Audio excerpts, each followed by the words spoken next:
Welcome back to the Turnbuckle Tavern and another edition of our Visits the Tavern live from the No Cell Studios. I am the ace of the tavern, Stephen Acefield, and I am joined today by Black Flash himself, Jordan Collins. Thank you for joining me today, Jordan. What's going on, man? Nothing much, bro. Just chilling. Having a pretty slow day, but I was looking forward to doing this podcast, so I'm glad to be here. Well, thank you for popping on here. You and I have met each other a few times. We worked the same show this Saturday, so of course we'll get into that. But let's start with the stuff that dropped yesterday. And before we get into everything we want to talk about with your career and everything going, that's great for that. I'm sure everyone that's listening to this have heard at this point, Jay Briscoe passed away tragically in a car accident Tuesday evening. So our thoughts are with his family, obviously, during this trying time. There are really no words we can put out there to really describe what's going on from their perspective. But as wrestling fans, we have all been impacted by this, obviously, and we are dealing with it in our own way. So personally, I've been consumed with watching and reading everything going on social media, hearing the outpouring of love. So as someone who has been a huge fan of the Briscoes, I saw you giving some of that love out there and their body of work. I guess speak to Jay's influence on you and how this affected you. Well, I remember hearing about Jay Briscoe when I was just getting into like independent wrestling. This was the same time I was getting back into professional wrestling because I stopped watching when I was like at least 11. So then I started getting back into wrestling at 12, started watching other promotions like Impact and Ring of Honor. And like when I started watching Ring of Honor, there was 4 guys who carried that pillar and made me invested. That was Roderick Strong, Jay Lethal. I put AJ Styles on that list too, and Jay Briscoe. Jay Briscoe's work was so fantastic. And when I got to like learn more about what he's done in the business, it's just like you see someone so unreal and so unhinged. Like the way he carried himself in professional wrestling is like how I try to carry myself as well, like looking like a badass and always ready for a fight. That's what Jay Briscoe embodied. He embodied fighting spirit along with a lot of other professional wrestling legends. And like when I heard about the news, it really broke me because what's crazy is that I met him last month at House of Glory Revelations. And when I went up to greet him, a nice man with a strong handshake, he looked me in the eyes and said, "How are you doing? I'm Jamin." And the rest was history. I didn't speak to him much after that, but I did get to watch his match. He tagged with his brother Mark, and they fought Jay Lyon and Midas Creed, the main event for the House of Glory tag team titles. House of Glory really went out with this tag team match, and it's a great thing to see happen because I'm a big fan of tag team wrestling. I'm a big advocate for it too. And my God, they really went all out. It was a fight all around the Laboom Arena, and they just blew the show away. The main event walked out champions, but the Briscoes put on a hell of a show. That's one of the things with the Briscoes, dude, is they're all over the place. And that's been their reputation. And WrestleMania weekend, I can go back to this weekend when they were working multiple shows in a day. They worked Impact and they also worked GCW. And I mean, this might have been their best year, 2022 with the FTR trilogy.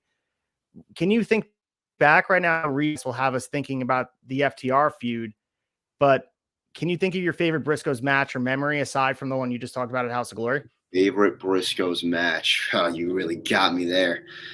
Well, if it isn't their matches with FTR, because I like to stay a little different, but their match with the Motor City Machine Guns 2007, they defended the Ring of Honor tag titles, or the Machine Guns had them. I don't remember, but banger match. Like they went all out the stops because Motor City Machine Guns is one of my favorite tag teams as well.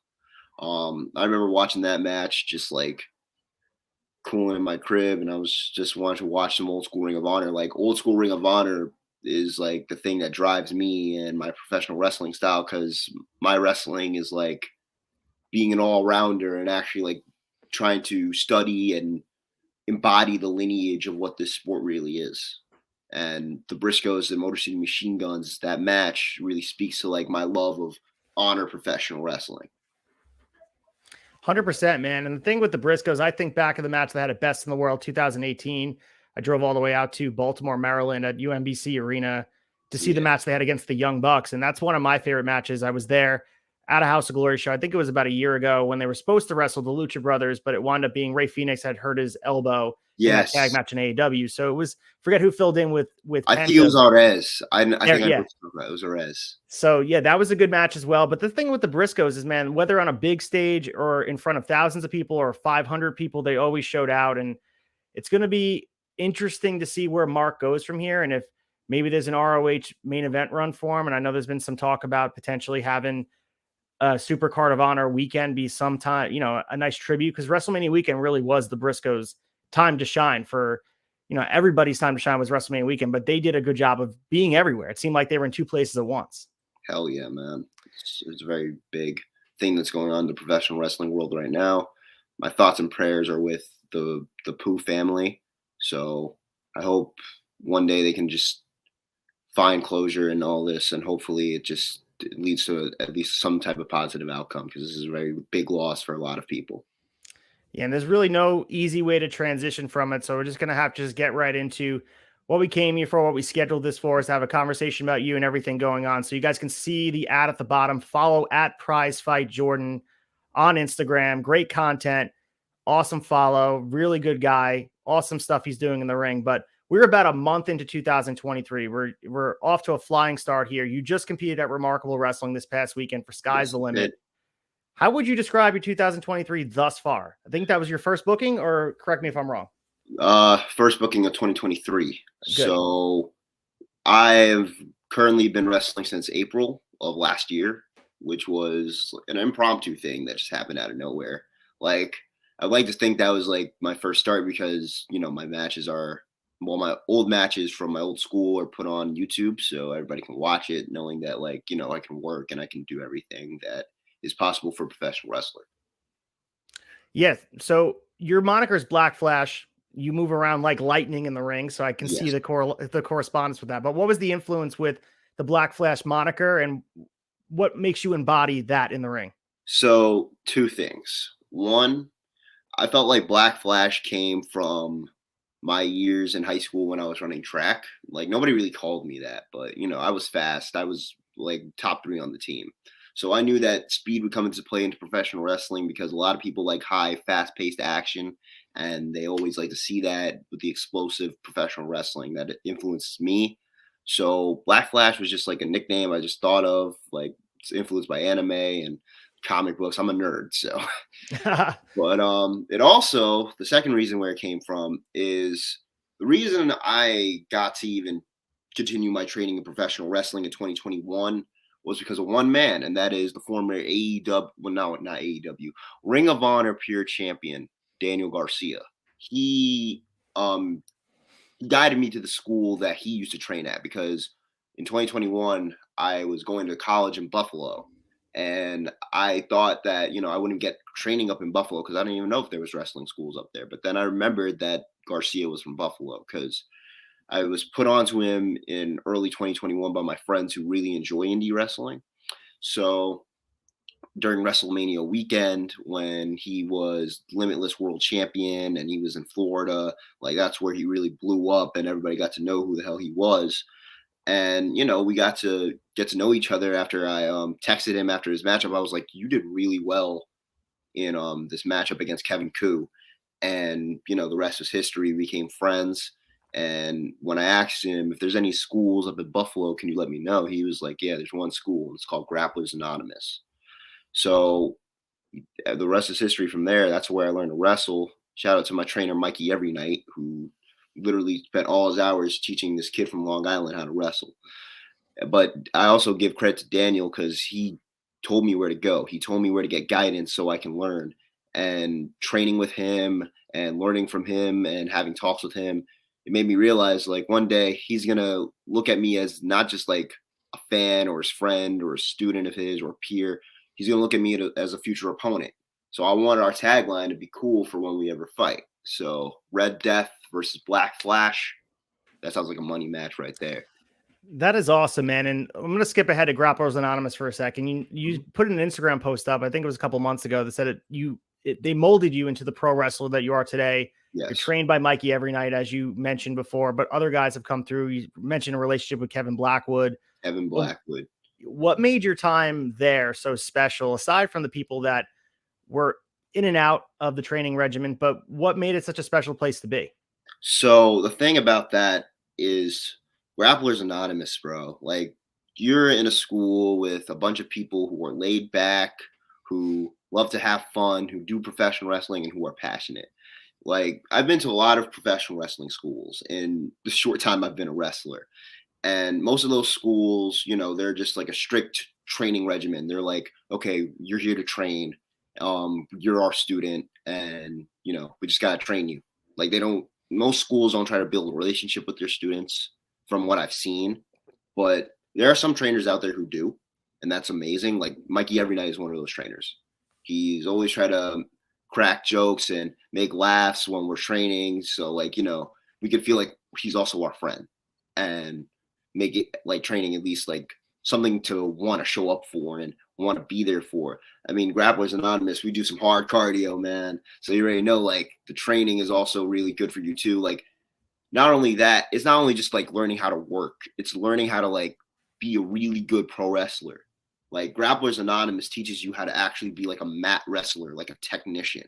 And that's what I feel like a lot of schools need too, because some people just don't want to learn on their own. Mikey Every Night, he took his teachings from amateur wrestling and brought it upon people like myself, Kevin Blackwood, Garcia, the up and comers from the school like Young Jay Lee, Coobs, Haley Dillon, the Ring Marshals. Every single one of those guys, they're being trained by Mikey Every Night, and they got to learn something about professional wrestling. Now, like their knowledge for professional wrestling is deeper because of Mikey and everything he's done. So Grapplers Anonymous really is a school where you can actually like learn how to work and make something out of yourself and learn how to like use life lessons to tackle any obstacle.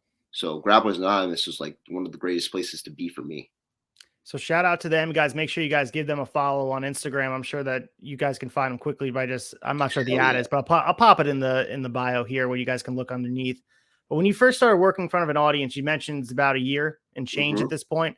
Yes. What's something that was more challenging than you expected? I mean, obviously you've been watching wrestling for a very long time. We'll get into your fandom, but stepping in between the ropes has to feel a lot different. Yes, very. So when I had my first match, that was basically at Grapplers Anonymous. We don't have like audiences only because our school is very small, and everything that's gone on in the past like 3 years, COVID and everything that's happened, we just like stick to tapings and try to put all our content online. So this is actually pretty funny. My first match was out of the blue. I was originally supposed to be a referee, and I didn't really want to ref because I felt like, everybody's just going to see me as some scrawny nerd who's just going to be counting the pins. I want to be in the ring and doing the shit because I've been training for a while like before that. And I thought it was finally time to start like having matches. So then, we're all in the office at Grapplers Anonymous, and we're just chilling. We're trying to figure out what the matches are going to be tonight, but we're running low on guys. So Mikey's like, you better not disappoint me, kid. Put on these trunks. I'm like, okay. So we really just threw everything together because we didn't really have like a lot of gear there. So we had to like improvise. They put me in these red trunks and Mikey's old boots from when he used to wrestle. And those boots were tight as hell. So they gave me these Shawn Michaels paraphernalia they kept around, and they gave me like this Shawn Michaels-esque gimmick, and I had to wrestle in that while like wrestling a squash match against one of our other students, named Sebastian Braun. He went by Slade at the time, but now he's Sebastian Braun, the good-looking god. Shout out Seabass. So yeah, that's basically how it felt. So it went so quickly, but everything went so smoothly. And then after that, it just became like a weird course. My second match was actually in front of an audience, and it was also another impromptu match. Mikey finally gave me some like real good gear to wear that actually makes me look like a professional wrestler rather than just like a gimmick. So it was, I think sometime in April, I was traveling with another Grapplers Anonymous student. Well, now he's like a molded man, Puff. I'm sure you've heard of him. And I was traveling with Haley Dillon. We went to Rochester for a promotion named Wild Zero. And we were approached by the promoter, just greeting Puff, making sure like, he gets all his graces in and gets to meet everybody. Then he looked at me and he's like, "Are you a worker?" I was like, "Yeah, I am." He's like, "You got gear?" "Yes, I do." "All right, you're in a match." I'm like, "Okay, cool." So next thing I know, I'm working a trios match, wearing a lucha mask, and along with two other guys. And it was just like a quick matchup, but I got my shit in. I got to look good, and it was a very small audience, but it still meant a lot because this is like my first audience to wrestle in front of, and I didn't know how big it would get from there. So then months go on, I'm out of Buffalo and I'm back in Long Island for the summer, and I remember hitting up Remarkable Wrestling. Like my first debut for Remarkable Wrestling was something I never forget because it's like a real show I was booked for. I had a graphic and everything. And I was scheduled to be in a scramble match against Smiley, Rembrandt, Cosmic, Adonis Stone. Fuck Adonis Stone, by the way. We'll get into him for sure.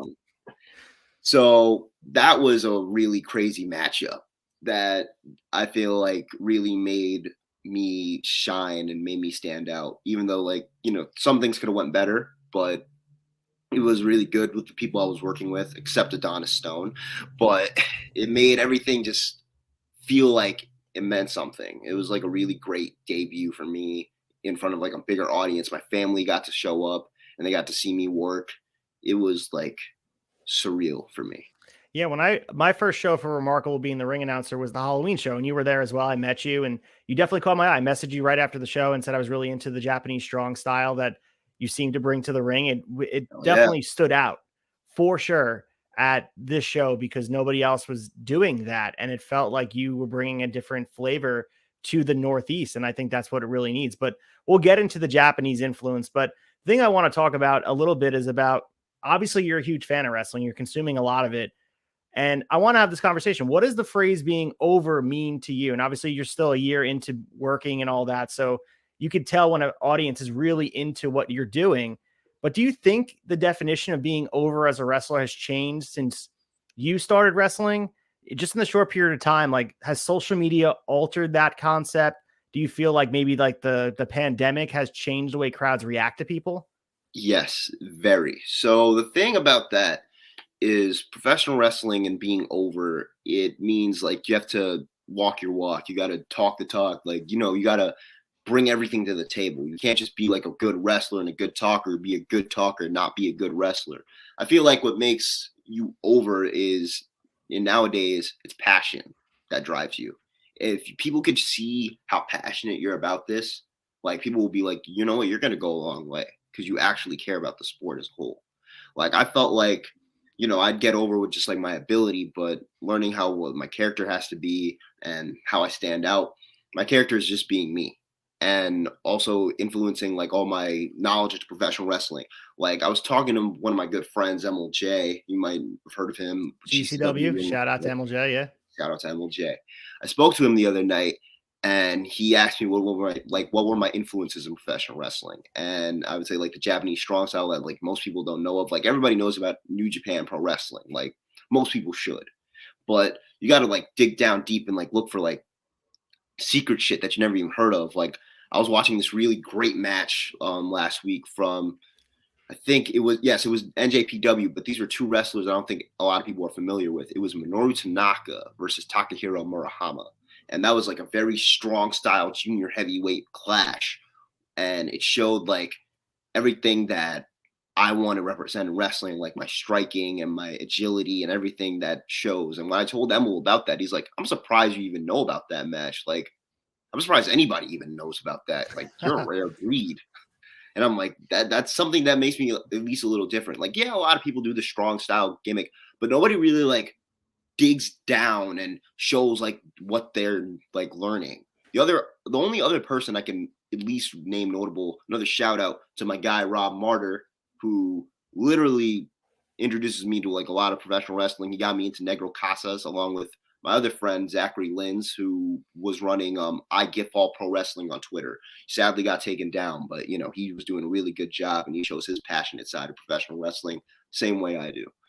But the passion comes from learning from professional wrestling and taking after every style that you watch. Like I believe professional wrestling is a big combat sport. Like, yes, it is theater and it takes a lot of aspects from storytelling and stuff like that. But what matters to me the most in professional wrestling is the way you look at it. You can't just look at it like it's a TV show and an opportunity to get money. You have to be in the sport to like actually want to be here. You have to be passionate. You want to love every bit of this sport, like even the dumb things.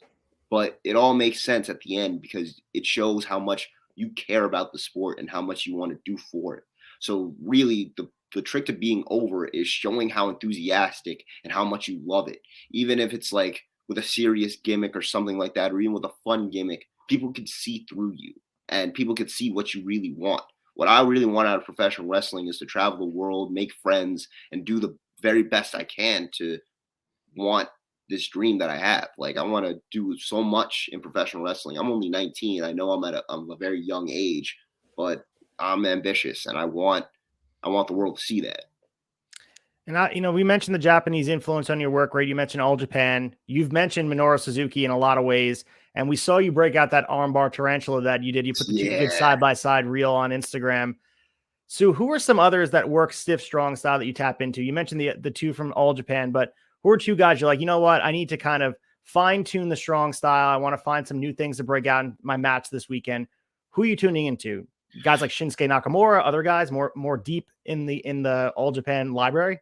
Yeah, more deep into the circuit, just like not just All Japan, like Noah, Dragon Gate, AJP, well, yeah, All Japan, New Japan Pro Wrestling or 0-1 or DDT. Like it all comes from like a different vast majority. I'd say like the guys who do inspire me the most in the Japanese sense is Mitsuharu Misawa, Jun Akiyama, Toshiaki Kawada. I could also put in Katsuhiko Nakajima. Kenta, who I met last month, I saw that. That was a great picture you posted. Yeah, another big influence on me and what I do. Like you can see my new trunks, Kenta inspired. Like not the same colors, but you can see what I'm going for. Absolutely. Also, innovators like Naomichi Marufuji. I could also throw guys like Masato Yoshino in there and BB Hulk from Dragon Gate.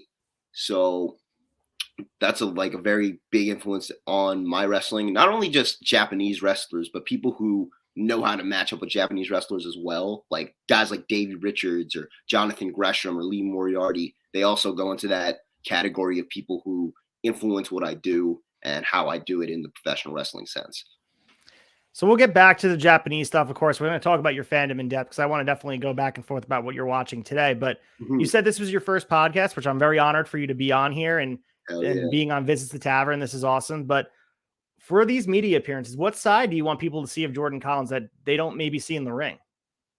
I want people to see, I guess, my fandom. Because like you said, it's a very big part of what I do. Like I know like a lot of people see me as like a big fan of professional wrestling. Like the guys at Grapplers Anonymous, they would always call me a mark every time I try to like put them on some type of wrestling. And I'm like, yeah, hell yeah, I'm a mark. I love this shit. You should too. But in all honesty, I want people to know like how much I do love this sport and how much influences drive me and what I do to provide for it. Not only that, I want them to see like my hunger for this. Like, I don't think of just like being a guy just show up and just leave. I want to make a mark and know everything about professional wrestling in ways I can get to it. Like, I want people to see like my passionate and charismatic ability to what I bring to the table. So hopefully that does get over people's heads. I'm pretty sure it's gotten a lot like over a lot of people's heads. Yeah, and you and I, like I said, we interacted on Saturday for a bit, but we were doing our own thing. Obviously, I'm getting prepped for the show. You're getting ready for your match. But I definitely saw you having conversations with even guys that weren't involved in your match, just picking their brain about their interest in the fandom. And I can just tell that you want to learn. So even guys that have been on the circuit for a short amount of time, you're seeing what they're all about. Maybe you met them for the first time. So that's something I did notice. You're one of the last guys to leave the building too. I saw you chatting up Kono at the end of the night. So yeah. I can definitely tell it's one of those things where you want to get better, and that's evident. So, that's from my perspective, seeing you work, and that's awesome to see. Totally. It's all about just like carrying yourself and doing what you can to do what you want to do. Like another thing about me that I don't really share a lot, but hopefully, like I said, I want to travel the world. It's not just like me traveling the world and trying to have fun. I also want to like learn about the other styles of professional wrestling that exist out there. Like the biggest dream is going to Japan. And hopefully I get to learn the art of press and King's Road strong style. And I get to study from people. Like I know they have dojos. And I was put on by a friend from Australia who told me that there's a way to get to the DDT dojo. His name is Royce Chambers, one of the best high flyers I've ever seen in my friggin' life, if I could say so. And he put me onto the DDT dojo. He was like, I think you have like a really good shot of getting in. Like, you've been doing this for a year now, and just looking at the way you move, and if you actually like go to Japan and they could touch you up a little bit, you could be perfect. It's not only just like going to Japan is the dream, like going to Mexico and learning like actual authentic lucha. That would be amazing too. Or going to the UK and learning catch wrestling, like the Timothy Thatcher, Hideki Suzuki, Billy Robinson type catch wrestling. That would also be friggin' amazing to do, because it shows how much like you embody like not just professional wrestling, but wrestling as a whole, like the ground game and grappling and the things that people don't really do. Like, professional wrestling is a fun place to be, but I also feel like it defines you as like an athlete. It makes what you do important and how much you do it. Like, you always have to carry yourself in a certain type of way and make sure, like, people know that you're about this life and you have what it takes. Like, the whole reason I do this strong style gimmick is because I don't want to look like a joke. I want to look like I'm serious and I'm here to mean it and win titles and do what I can do and learn from the best. Like, I already had that privilege over the summer when I took a seminar with Konosuke Takeshita. That was a very enlightening experience, and he was very kind to all of us. Not just Konosuke Takeshita, Miyu Yamashita, who is one of the TJPW's aces and one of the best women's wrestlers in the world. It was also a privilege learning from her. So everything about professional wrestling that shows what I'm about is trying to learn as much as I can. Yeah, and you've been live on Instagram a bit. You and I were interacting. I think you were at Beyond the other weekend. Yeah, it was Beyond. So you had some pretty good chops with the play-by-play. Is there a thought about maybe stepping into that domain and doing some announcing for the promotion if the opportunity presents itself? Not that promotion, but any promotion.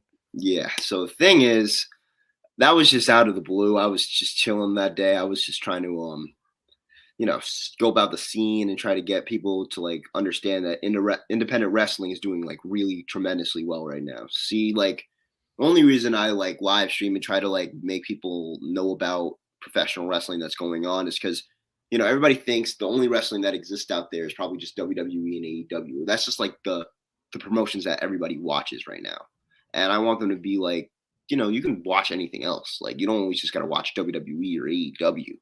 Like like last year I had like a very bad streak of advocating for independent wrestling, and it got taken the wrong way. But there are some independent wrestlers out there who are doing tremendously well, and not only just independent wrestling, but independent wrestling promotions that are working their asses off. Like, when I was at the Restival, and I was at Wrestling Open and Limitless, Prestige, everything, like, you could see how much passion drives these people. Not only just passion, like the energy and the atmosphere. Like, being at Wrestling Open was like a very exhilarating experience. Even though I didn't get to wrestle, I got to hang out with the people who do, and tremendous people like our guys, Miracle Generation. They literally have such a cult following there. Like, everybody loves them and what they do. And it was just like an amazing thing to be a part of, to see the atmosphere. And I want people to understand, like, Miracle Generation, they're an upcoming tag team who are literally going to be taking over the world soon, because with their influence and how they wrestle and how they carry themselves, you literally have like a next generation tag team that's probably going to be holding belts all around the world. So hopefully that does get shown. Not only that, like, being at Prestige made me realize how much of professional wrestling can cater to you. Like, when I heard about the Wolves versus the Motor City Machine Guns, I literally lost my mind, because these are two tag teams from my childhood.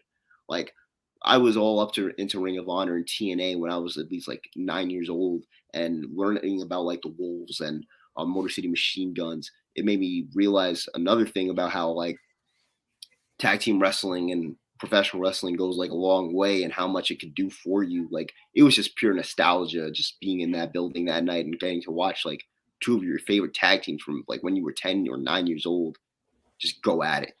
And it made me want to realize that like people should be watching this. People should be in tune, and people should understand that professional wrestling goes a long way. It's not just about having a character and being over with a gimmick. It's about how hard you work, like what it means to be a fan, and the art and lineage of what it should be.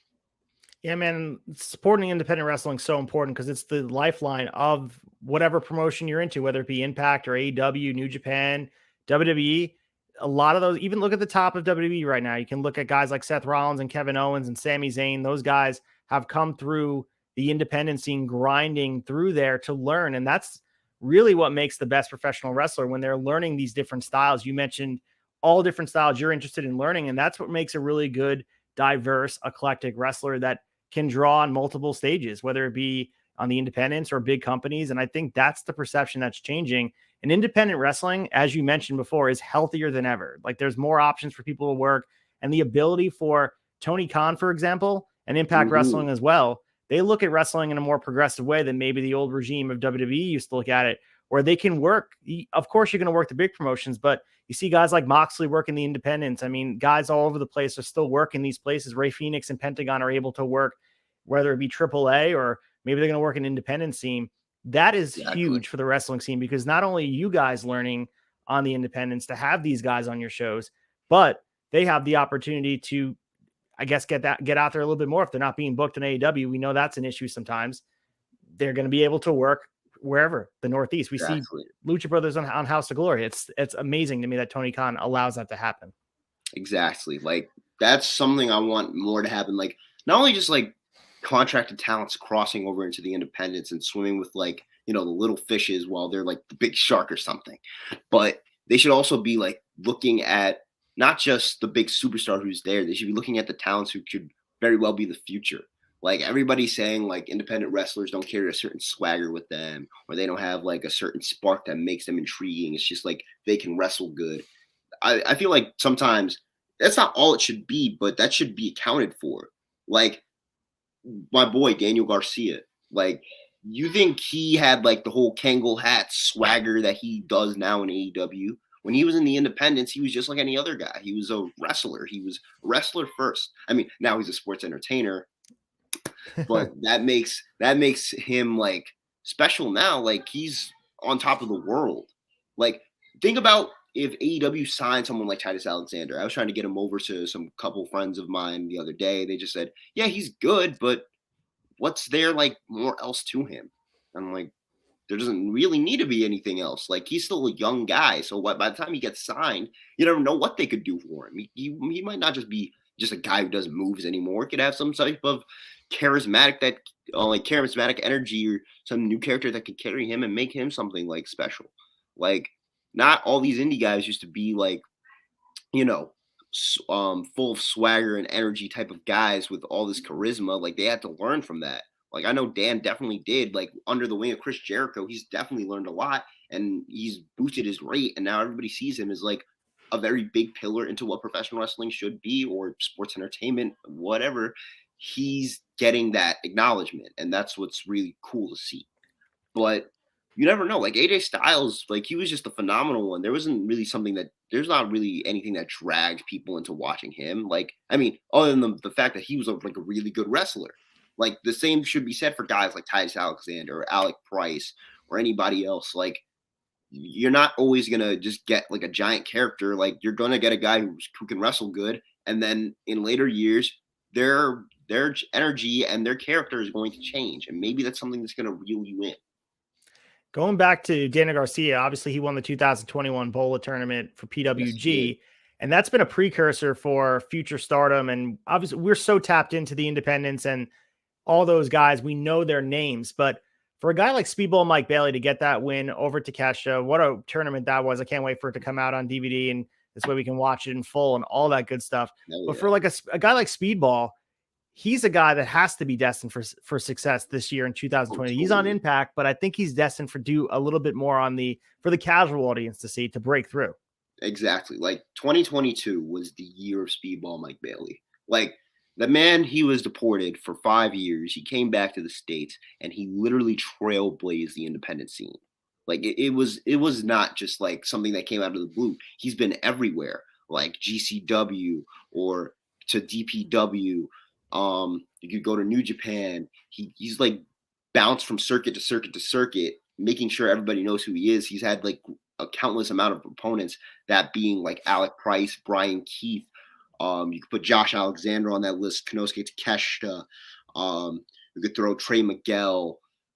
Like all these guys that he has put on shows with, and everything that he has done for the independents in such a long time, it has shown like how hard you work and what your work ethic is like. Like I had the privilege to take a class from Speedball, and that was like something I will never forget, because he literally taught me a lot about what I can do to make myself carry out different ways of professional wrestling. Like he taught me how to have like a really good comeback and something I could tie into that. So Mike Bailey really showed that he is going to be a very big force to be reckoned with, especially going into 2023. We don't know what's going to lead for him, but I could take a couple predictions what could. I'm really hoping for that AEW like call and he gets to like wrestle someone like Kenny Omega. Mike Bailey versus Kenny Omega, because they wrestled in PWG in 2015. Yep, like, I posted that reel actually. It's the only time they've ever touched. That's it. Right before Mike Bailey got deported. But that match like they had was really great. But now like you see the levels that there are like at right now, they could probably go even further. So let's go back to Sky's the Limit for a second. You really had some good chemistry with Desmond Cole and had the crowd fired up. Hell yeah. What's it like getting in the ring with him? And what do you think you guys could do if you get 15 to 20 minutes to just light the world on fire? You guys only had around 6 in the gauntlet match, but I think if you guys got 15, I have an idea what it could look like, but what do you think? So Desmond Cole, while his actions are a little bit questionable after what he did at Sky's the Limit, it's a little bit up in the air, but I can definitely say a very talented professional wrestler. I could see the determination that drives him in the ring, like being the boofa and showing like he wants to entertain, but also show that he can go. Like I know he has like martial arts experience and breakdancing too. Yeah, for sure. Yep, breakdancing. And he was using that throughout the matchup. Like he was like going all around me. Like that capoeira kick really freaking cracked my skull. But you know, that's basically what you got to look out for. Like I was too like enticed with the crowd because I knew that they were so loud, and it kind of distracted me a little bit from what I could do. And you know, hopefully when we do get 10 to 15 minutes or maybe even longer, I won't be distracted. So Des, if you are watching this, I'm hoping to get that match soon, and I hope you still have that belt with you, because I still have yet to win a championship. So you've mentioned Daniel Garcia before at Buffalo. You went to college there and then eventually found Grapplers Anonymous. Mm-hmm. Do you still have contact with him? Are you able to reach out if you have you want feedback, or is he sort of one of those guys you see him? Yeah, we always try to chat when we can. Like I know he's a very busy guy, so sometimes, you know, he won't always text, but when I'll text him to just ask like, how you doing, bro? Say I'm doing well. I tell him like if he had a great match or something. Like I remember the last time I told him he had like a really good match was against Wheeler Yuta at Final Battle. I was like, yo, you guys really tore the house down with this one. Like I know you guys wrestled a couple of times before that, but that was really good. So hopefully, you know, Dan and I can reach out to each other more, and hopefully, you know, I get that match one day. Hopefully. So I'm of the opinion, and more wrestling, it makes better wrestling. Opportunities for different guys to be all over the place. We mentioned it before, and I think I know the answer, but are you following the current product every week? Everything AEW, WWE, are you following results of everything, or what's your preference? I would say on a weekly basis. So my preference in professional wrestling, I try to keep up with like a lot. I rarely watch WWE just for like personal reasons, but I do keep up with AEW. I'm definitely watching tonight because not only like the card is amazing, but you know, I have to watch for like another reason, because I know that they're going to be tributing to the late Jay Briscoe. So keeping up with AEW is like really expanding my knowledge also in professional wrestling, because you got guys like Excalibur and Taz doing commentary, and they're like going down on how professional wrestling is worked and like the knowledge of their like professional wrestling knowledge and what they know, and they're always putting it into their commentary. So I feel like my preference is definitely with AEW, only because I feel like they understand like professional wrestling as a sport, not like as a money opportunity or anything else. Like they're trying to cater to people who actually like really love professional wrestling, and that's a good thing. Even to people who don't even get it, but they still like try to understand, and they go all out for their way to like show big money matches like you never think you'd see before. Like when I heard Danielson versus Suzuki was happening, I was losing my friggin' mind. Like it's awesome. That's something that professional wrestling needs more of. Like we need more of these styles clashes in pro wrestling. Not only that, like we need more emotion and more like we could see through you type professional wrestling or like character wise. Like you don't always got to carry your guys as like some cartoon reality TV show character. You got to make professional wrestling feel real. And that's something that I love about professional wrestling as well. Like when it's made to seem real. And with Japanese wrestling, and that their influence on what I do, it's like they treat it as it is a traditional sport. Because if you go to Japan, you say like you're a wrestler, they're like, "Oh, you're a wrestler. That's like very honorable." But you know, if you go into the States and you tell everybody you're a wrestler, they're like, "Oh, cool, I guess."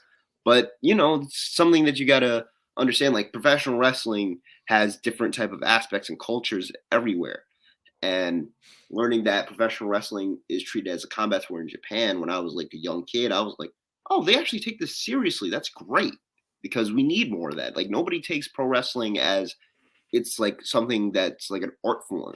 It's just like seen as like a TV show. And I want it to be seen as a TV show. I want it to be seen as like something that people pour their hearts out for and they risk their bodies for it. Like that's how we do it in pro wrestling. And part of the approach too, we touched on it before with you doing the on-spot call on Instagram Live. You mentioned Excalibur and Taz. There's a different approach. And I mean, they're calling Excalibur exclusively is calling moves. Like he's going to call out a Poison Rana. He's going to call out a Meteora. He's going to call out these moves specifically to what they are. And they're teaching people. That's how I used to learn the moves back in the day when Jim Ross was calling the action on Raw. Exactly. You would learn what these moves are. Now, the generation that's growing up that only exclusively watches WWE, they just only hear thing is slam or thrown down. And for me personally, I love hearing the moves and knowing what goes into the style and where it came from and catches catch can and things like that, where the names come from and Luthez press. Those things are important to wrestling to carry on the legacy. And I think that's a little bit about what AEW does better. Exactly. Like they make sure like professional wrestling's lineage gets like admired. Like they bring in lucha libre and strong style and King's Road and everything that they can into professional wrestling because they want people to understand that like this is a sport too. Like there's also different versions of the sport. Like it's just like mixed martial arts, like UFC. Like you have guys who know karate or wrestling or jiu-jitsu or Muay Thai, and they tie in like their styles into every like fight. Like everybody has like a different set of like their style of wrestling. It's like even like anime or something like that. You know, everybody has like a different type of move set or hat trick that they bring to the table. Like I want people to understand like that's also professional wrestling. Like everybody has like a diverse set of style. Like that's what another thing that kind of needs more touching up on the indie scene. Like, you know, we have our heavy hitters, we have our like immense vast majority of high flyers. We need more strikers. Like that's something that professional wrestling needs. Like we need the styles to always incorporate because people need to understand like there's so much more to professional wrestling than just being a superstar and doing moves. You have to understand what your moves really are, what they mean, and how you carry yourself. That's something that's very important. Yeah, and wrestling that Stanford style. I mean, it's amazing to me that if you look at the top of the card of WWE with Seth Rollins, Kevin Owens, and Sami Zayn, they had to overcome a lot to convince the powers that be to allow them to be there because of the path. They almost had to unteach themselves how to work what they learned because a guy like Tyler Black is not the same wrestler as Seth Rollins. He can still do that stuff, but working that WWE style, they exclusively want something that is their own. They don't want the All Japan style. They don't want the New Japan style. You can even look at Shinsuke Nakamura. You see that in glimpses sometimes on SmackDown, but the wrestler we saw wrestling the Great Muta in Noah was a much different wrestler than we've seen in the past like 7 years. So that's, I mean, listen, teach their own. Not going to just rip on WWE because of it, but to me, it's become almost a caricature of what wrestling is. And I don't know. I don't want to sound like a WWE hater, but I feel like you hit the nail on the head. It's watered down wrestling to the point where it's like trying to be everything but wrestling. Exactly. Like, that's why I feel like professional wrestling needs to drive its energy towards, like, you see AEW in the way they handle professional wrestling, and you look at WWE in the way they handle professional wrestling. It's like a different set of what you should be doing. Like, I understand that people look at WWE as like a way of entertainment. Like, they have this whole tagline, they're sports entertainment. And then, AEW, they have their tagline, they're professional wrestling, and they're trying to bring like a new meaning to what wrestling should be. And that's what wrestling should look like. I'm not saying that AEW is like the end all be all of what wrestling should look like, but that's something that WWE should take after. Like, you don't have to make your guys like not be themselves. You don't have to limit your guys either, because I know that their guys are very, very talented, and they could be doing so much more. Like, even on a TV setting, like AEW proved that. It's just like, we need people to understand that you can't just make something so, like, act it out. It's formulaic. That's what WWE has become. And if you look at just an example from last week, we had Sami Zayn versus Kevin Owens, the main event of SmackDown. If you compare that match to any match that you've seen between Steen and Generico during their ROH run, it's two different guys. And I understand that they're working two different places and in different audiences, but it's just a different product where, to me, I prefer the ROH style and some prefer the WWE style. I guess it's a matter of preference. Exactly. Like, that's another thing. Like, professional wrestling is subjective. Like, everybody's going to have their opinions on things and what they think about professional wrestling. Like, I know there's like a lot of people who hate on WWE, they hate on AEW, they hate on New Japan or whatever. But the job is just to like keep pushing. You don't always got to engage with people who hate on what you like. Like, you got to realize that professional wrestling is a sense of what brings people happiness. People shouldn't take it so seriously, and people shouldn't like also try to sour the thrill. It is something that people can enjoy from whatever they like. I don't care if you like WWE or you like AEW or New Japan. Whatever you like, and that is fine. Like, we can have our opinions on what we feel about what professional wrestling should be, or somebody else is going to have their opinions on what professional wrestling should be. It's all just like a spectrum of what you like and what you enjoy, and that is okay. So bringing it back to the Indies on the Northeast, as we mentioned before, ripe with talent. It's been heralded as a hub to create future megastars. I think we can kind of pinpoint the guys. You mentioned Miracle Generation as one of them, but among others, Gabriel Sky seems like he's destined for greatness. Tristan Ty, Desmond Cole, those guys are all guys that feel like they're going to be household names in the coming years. But what do you think sets this area apart from other areas of the country? You came up through Buffalo, but Northeast, everyone that's in this Northeast area feels like they're just head and shoulders above what's going on in the Midwest and elsewhere. Yes. Like, I feel like the Northeast independent scene is the best it's actually been in a minute, because we have so much talent that comes through and has some specific type of style, especially like not just in the Northeast, but also in like the Southeast or the West Coast. It's like independent wrestling is growing as a whole, and there's newer people coming every week and showing what they got, and they'll always just eventually make their name to claim. So I'm hoping that everybody understands that professional wrestling just keeps going a long way in what people have to do and how they show off and show up. Always have to carry yourself in a type of way. Like, all the Northeast guys right now are killing it right now, like Miracle Generation, Gabe Sky, Alec Price, Rip Bison, all those dudes, they're doing their best to show how much they want this and how much they care about the scene and what they do for it. So the Northeast shows, like, every week with Wrestling Open, like, so much talent flies through that place, and so much people get so much recognition for it. And that's a very important thing that professional wrestling needs. And any other place. Like, I would love it if the Southeast had like their own like Wrestling Open, and the West Coast had their own Wrestling Open, but you don't get Northeast wrestling anywhere just like what Wrestling Open does. Wrestling Open makes sure that these are up and coming wrestlers. Not even just up and coming wrestlers. They can bring in like wrestlers from the past. Like, they brought in Wheeler Yuta before. They brought in Ortiz, but it all just comes down to what like new generation can show. Like, guys like Ichiban, who literally works the hardest out of anybody I've ever seen and gets so over with the crowd. He shows that he's here to entertain and also be a star, which he will be very soon. Like, Northeast independent wrestling scene is growing by the minute, and having like an outlet like Wrestling Open really makes it known that the independent scene is on the come up. So let's get into your ever-growing feud with Adonis Stone. You mentioned it before. You cost him the RIOT Championship in the ladder match and cut that epic promo outside the Sportatorium. Well done there. Thank you. This is becoming one of those feuds that seems like it will take a stipulation to settle the score, as it seems like it's become personal. Yes. So what do you feel like this eventual match you guys will have, what will it mean to you, and why did you target Adonis Stone in the first place? To answer that question, so after our match at Spaces the Place in July, where after we got to the back and we shook each other's hand after the matchup, I was the first guy who shook his hand after he won the scramble and got to move on to that 6-way. And, maybe it could have been like a blossoming friendship between me and Adonis. But, at October at the Haunted Halloween Havoc show, pulled that snake shit, brought out the commission, and they jumped me after the bell. So that just showed me, like, be careful who you trust in professional wrestling.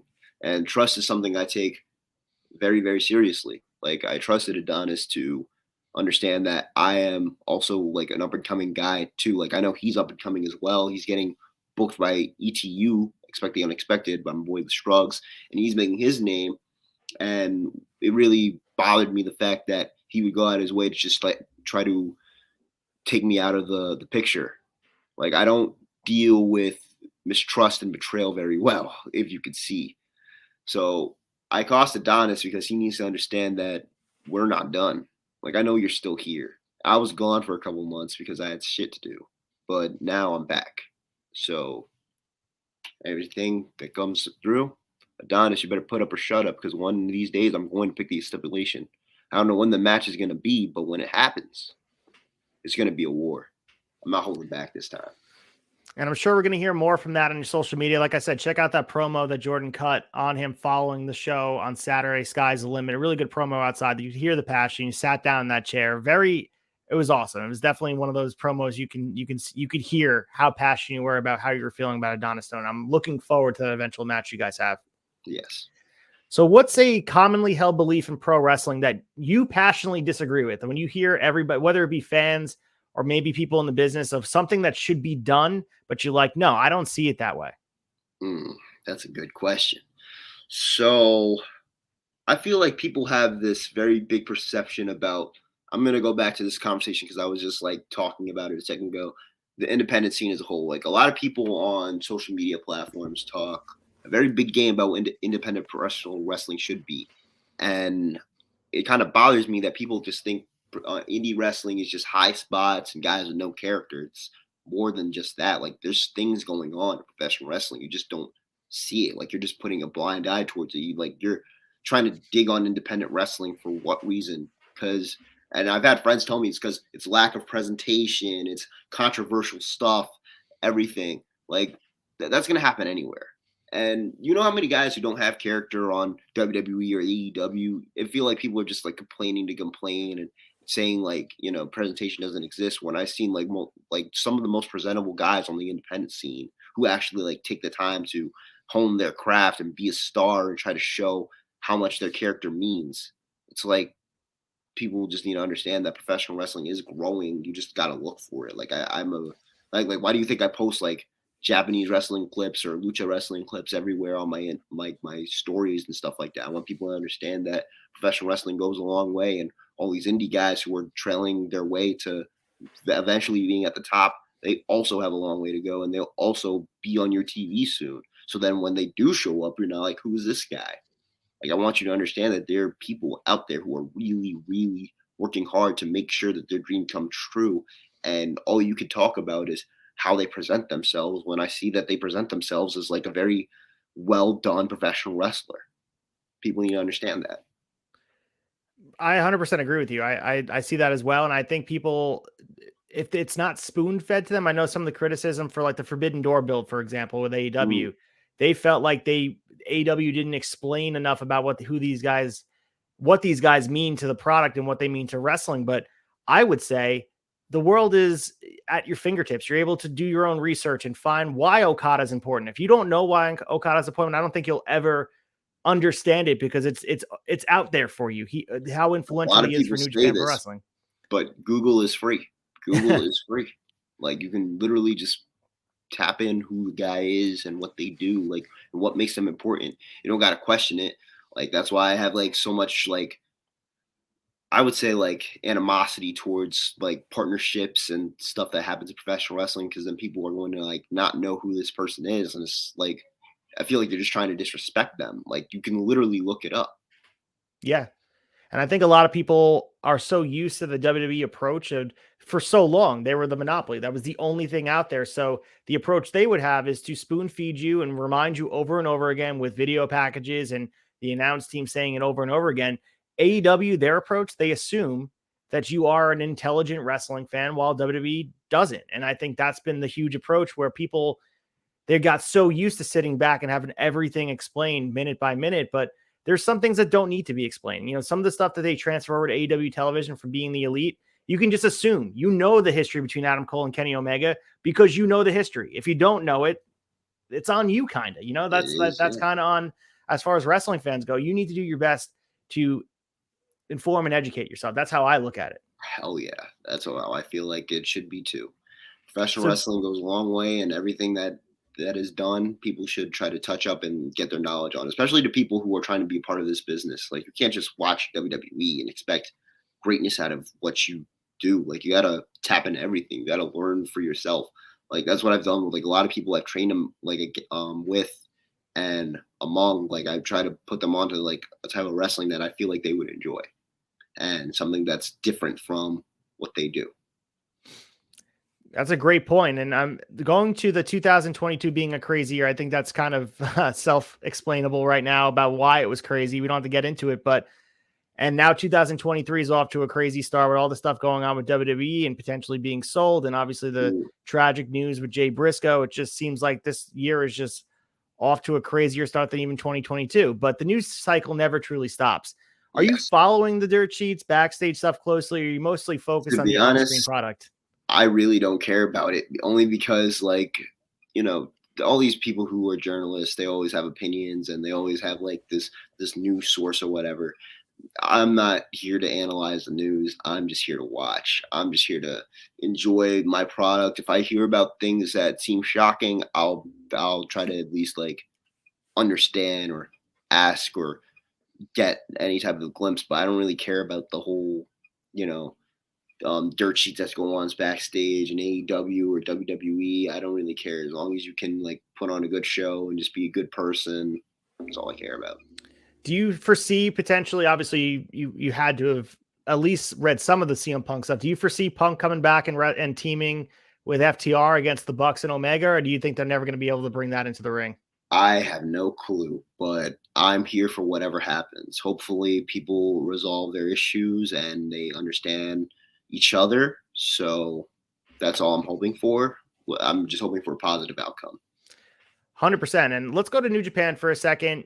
What were your thoughts on Wrestle Kingdom? And do you think anything is going to be topping Omega Ospreay, that match that we saw? Is it even possible to top that match? I guess it is, but who knows? Wrestle Kingdom was very good. I enjoyed it. It was the first time I've watched like a New Japan show fully for the first time. I was very tired, but you know, I tried to energize myself in a way to be up for this, and everything was great from start to finish. Like, I don't feel like there was like a very, very bad match, but everybody really went out and delivered and made sure that they understood their assignments. Like, that match with Omega versus Ospreay, that really changed the game of professional wrestling. Like, we know that Omega is the best. We know Ospreay is on his way to becoming the best, and everything that happens with that.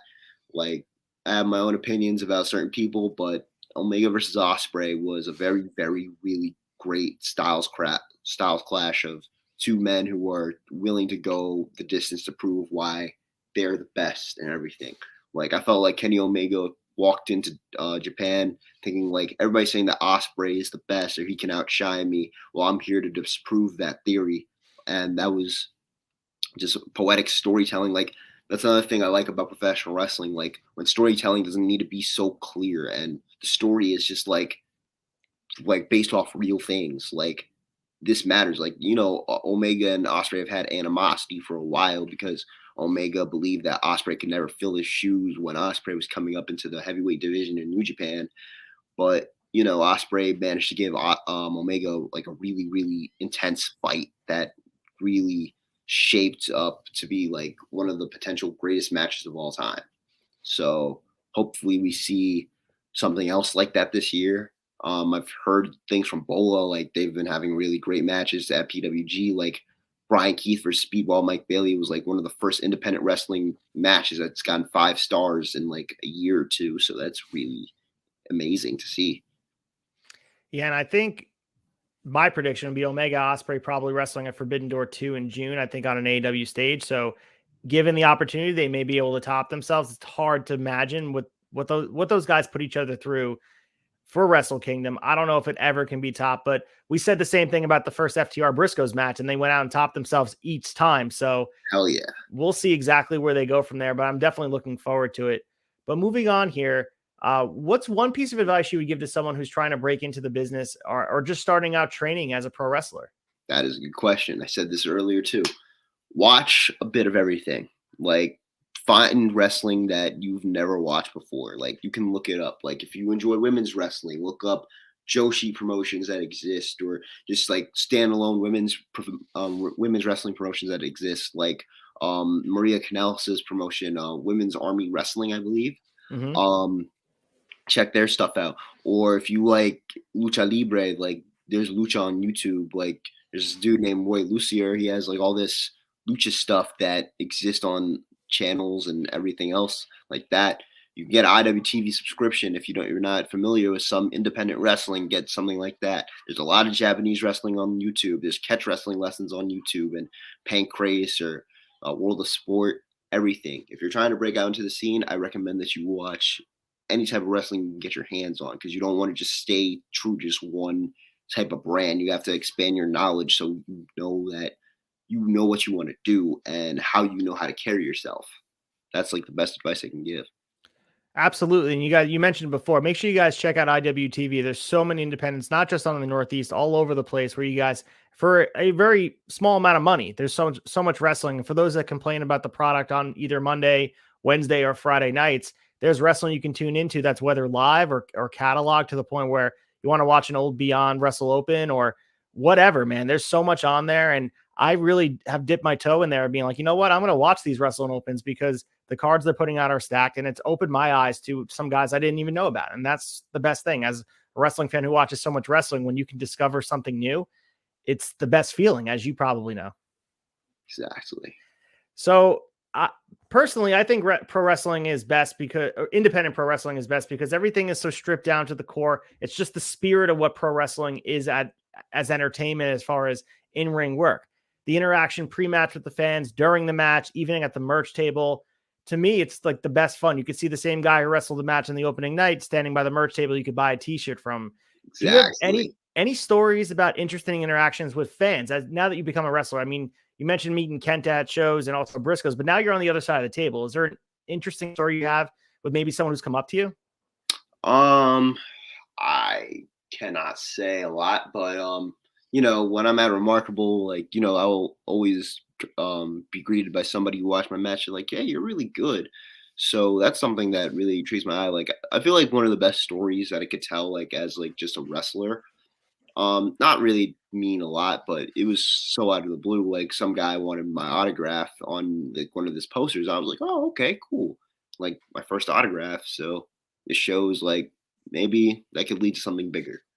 I'm still breaking in, so let's hope for those cool merch table stories that people want from me or anything else like that.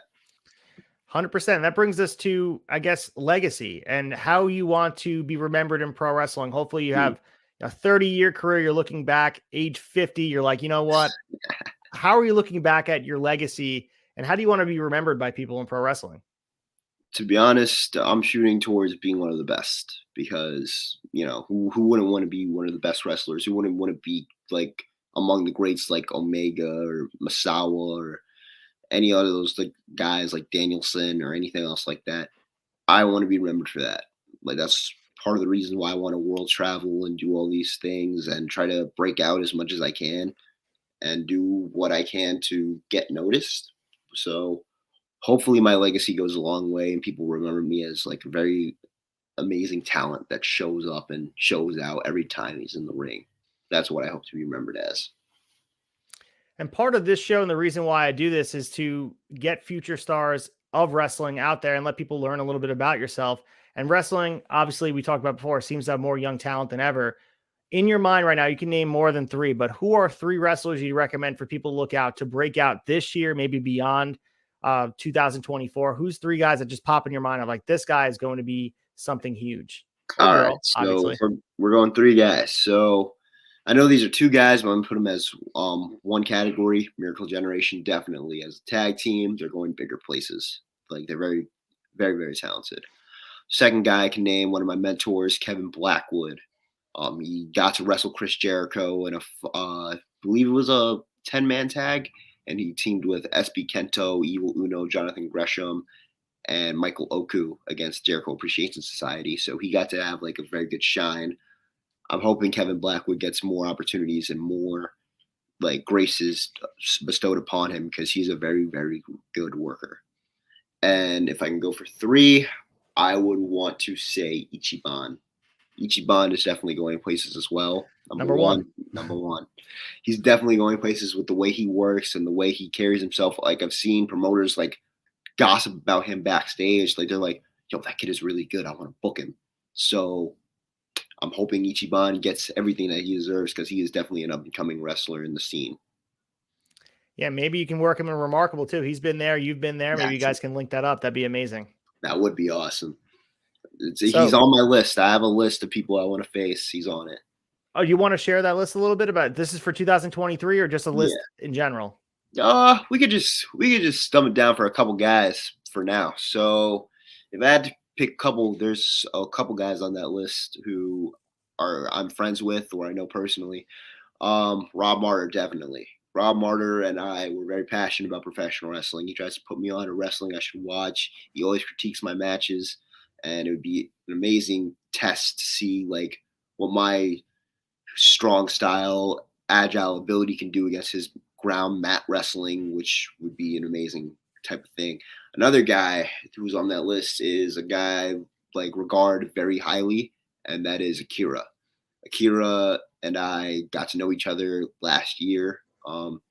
I walked him out at Remarkable's Lucharitos show with him and Masha. They took on Eric James and VSK, and I got to get to know Akira and Masha a little bit. So Akira is definitely on my list as like a guy I want to face as like a mentor versus like prodigy or type of matchup that could happen. If I could face anybody else, it would be. I definitely want to say Starboy Charlie, my guy from the West Coast. He's also an up-and-comer, like another friend of mine who I get to talk to most of the time. And we always talk about how our matches could be and what we could do in our match. So Starboy, if you ever want to wrestle, if you ever got any guys who want to set that up, let me know. And last but not least on this list, that little skeptical about it, Gabriel Sky. Only because he's world champion. So I just got to work hard, stay true to myself, and hopefully I reach to the point where he's still world champion and we get to have our match. Hell yeah, man. I mean, speaking of Starboy Charlie for a sec, the sign that was on the LA Dynamite, that's the sign Starboy Charlie. I texted him about the sign. I was like, yo, did you see the sign that was on for you? He was like, yeah, I'm very happy that was there. And I'm like, bro, I can definitely see you in AEW or Ring of Honor, wherever you want to go. Like, you will shine, like, Starboy as you are. I'm hoping for that for him because he's a very talented wrestler and he's going to go bigger places. Hopefully I get to wrestle him before he does. So, I mean, I want to thank you, first of all, for joining me, man. This has been a blast. Again, follow at Prize Fight Jordan Collins, so you guys can get, updated info about his matches, his fandom, all that stuff. It's a really good follow. So make sure you guys do follow him on Instagram. Also on Twitter. What is your Twitter handle? Is it at Prize Fight Jordan as well? It is Prize Fight JoJo. So okay. Prize Fight JoJo. That's my Twitter. I'll make sure I include that for the Twitter on the bottom so people can follow you there. Oh, yeah. But before I let you go, just give people a few things that are upcoming for you, booking wise, or things they can expect for you in the coming months. To be honest, I don't even know what's to expect from me, but All I know is that whatever opportunities or potential things that I could be doing in my career come towards me, I'm all in. I'm all in for everything, and I want to do as much as I can. So that's basically it. All right, awesome, man. Again, we'll probably link up again sometime soon, and I'm sure I'll see you around. But again, I want to thank you for joining me, and guys. This has been Visits the Tavern. Thank you guys so much for watching. Enjoy the rest of your weekend. We'll catch you next time.